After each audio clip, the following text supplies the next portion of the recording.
UP में 80 सीटों पर एसपी बीएसपी ने अपनी अपनी सीटों का ऐलान कर दिया है। यूपी में एसपी 37 सीटों पर चुनाव लड़ेगी, तो बीएसपी की 38 सीटों के लिए बीएसपी ने अपने नाम जारी कर दिए गए हैं। गठबंधन में अखिलेश के कोटे से आरएलडी के लिए केवल 3 सीटें छोड़ी गई हैं, जबकि कांग्रेस के लिए झटका माना जा रहा है, क्योंकि पहले से तय रायबरेली और अमेठी की सीट ही कांग्रेस के लिए छोड़ी गई है। यानी कि प्रियंका राहुल की जो जोड़ी से कांग्रेस का जो जोश एकदम देखने के लिए आया था, सामने जिस तरह से जोश देखने को मिला था, वो झटका दिया है सपा बसपा ने।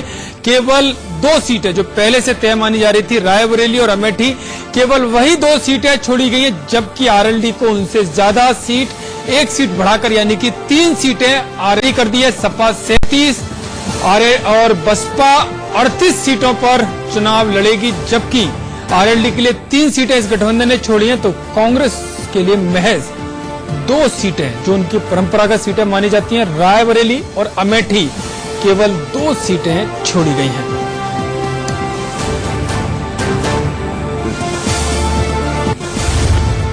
हमारे सहयोगी रजत राकेश टंडन हमारे साथ जुड़ गए हैं।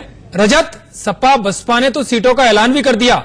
जिस तरह से प्रियंका और राहुल की जोड़ी सामने आई थी और माना जा रहा था कि एक बड़ा जो चुनाव होगा अब खुलकर होगा और बड़ी एक रणनीति बनाई है कांग्रेस ने, लेकिन ऐसा लग रहा है कि सपा बसपा ने कोई अहमियत नहीं दी प्रियंका और राहुल की जोड़ी को। बिल्कुल, देखिए इस बात की चर्चा लखनऊ में भी थी। जब प्रियंका ने रोड शो किया था तो लगातार इस बात को हो रहा था कि अब शायद सपा बसपा मान जाए और कुछ सीटें बढ़ा दे। अभी भी 2 सीटें छोड़ी है रायबरेली अमेठी, लेकिन बात ये हो रही थी कि 14 सीट, 15 सीट, 16 सीट कांग्रेस के खाते में प्रियंका के आ जाने के बाद मिल सकती है। लेकिन आज जिस तरीके से समाजवादी पार्टी और बसपा ने अपने कैंडिडेट्स का ऐलान किया है, उसके बाद से साफ हो सकता है कि प्रियंका का इफेक्ट कुछ नहीं है। कांग्रेस को अकेले ही चुनाव लड़ना पड़ेगा, छोटी छोटी पार्टी को कांग्रेस भी जोड़ रही है। तो आप कह सकते हैं सपा बसपा ने इस चीज को दरकिनार कर दिया है कि हाँ, अगर आप प्रियंका गांधी को भी उत्तर प्रदेश में उतारिए तो हमारा शायद जाति समीकरण इतना मजबूत है कि उसका कोई असर पड़ने वाला नहीं दिख रहा है। क्योंकि आज सीट डिक्लेयर करने का मतलब, कैंडिडेट डिक्लेयर करने का मतलब ये होता है कि समाजवादी पार्टी और बहुजन समाज पार्टी का दरवाजा